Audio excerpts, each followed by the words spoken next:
after re-signing with the mighty Warriors on a below-market deal worth $53 million over 2 years. Kevin Durant said he took less money in part to keep the team's core together, telling The Athletic, quote, "I wanted to keep the team together, and I thought it was going to help the ownership bring all the guys back. And on top of that, it's my money. It's my decision, and I can do what the hell I want with it." Stephen A., is Durant right about the money? Absolutely. 1,000%. I agree with every word he said. It is his money. He can do what the hell he wants with it. He kind of sounded like you, Stephen A., with that answer. You know what? I don't. You know, clearly he watches the show and he listens to me, because that's exactly what I would have said. I mean, he took the words right out of my mouth. He's absolutely, positively right. And let me take a moment to sit up there and say, "Hi, Mama Durant. How you doing? I hope you're watching. It's always good to see you. Always good to love you dearly." Anyway, let me get back to the sun. Nice about your boy. That's what I'm saying. Something nice about your boy. Now, the bottom line is Kevin Durant is absolutely correct. It is his money. It is his decision. And he can do what the hell he wants with it. And oh, by the way, what are we really talking about here? Kevin Durant has got an endorsement deal making over $300 million. Okay? So we know that. We know he's going to get money down the pike. He's one of the top 2 players in the world. He's now a champion. His stock is only growing. He's as far as I'm concerned, he's the greatest scorer in the game. And so when I look at it from that perspective, and he said, what did he say? "I want to keep the team together."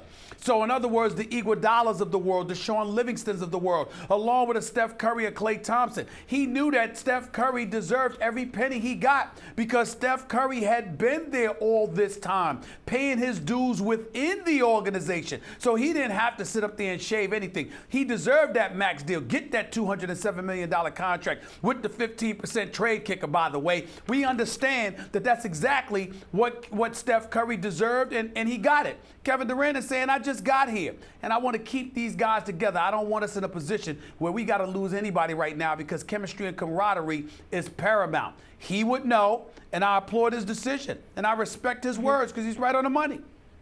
In an open market, the kind of markets with very little restrictions, like all the wealthy owners in the NBA enjoy. That's how they accrued their fortune. They amassed their fortune so that they could buy an NBA team.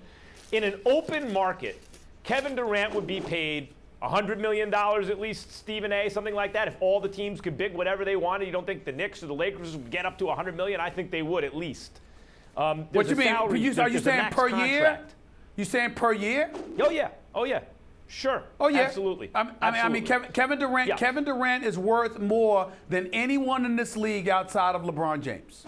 Except for LeBron. Right, and I would argue Kawhi, but it's nitpicking. The point is that there's a max contract and a salary cap. What is that about? That's not about competitive balance. Competitive balance is interesting to the owners only insofar as it's good for their bottom line. That's the only reason they're interested in it. And the fact is, they're not that interested in it. What the cap and the max contracts are really about are redistributing wealth from the players to the owners. So you're right in terms of a superficial and very literal kind of reading of what Kevin Durant said. And Durant's heart is in the right place. He's competitive. He's not sweating the money. Good for him. Great guy. That's who you want on your team, on your franchise, who you want to root for. And he's right. It's his money. Whose business is it other than his? Well, he's part of a players' union, and they negotiate against the owners. And players before him have fought so that there is an environment where he can get so rich. And players after him will be affected by the decisions he makes. Even players in the league presently are affected by these kind of decisions.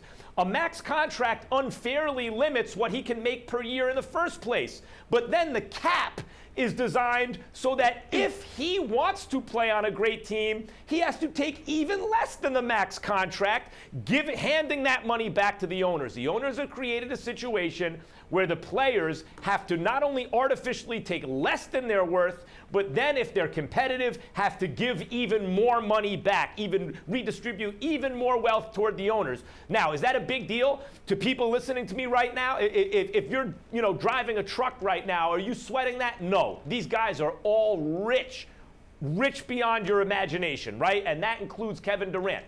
Nevertheless, this is a business. Kevin Durant is in business not only for himself, but also with other players, teammates and other players in the league. He was affected by what came before him. He will affect what comes after him. So it's not quite so simple as he's making it out to be. This is handing the owners another victory in the ongoing kind of negotiation with the players.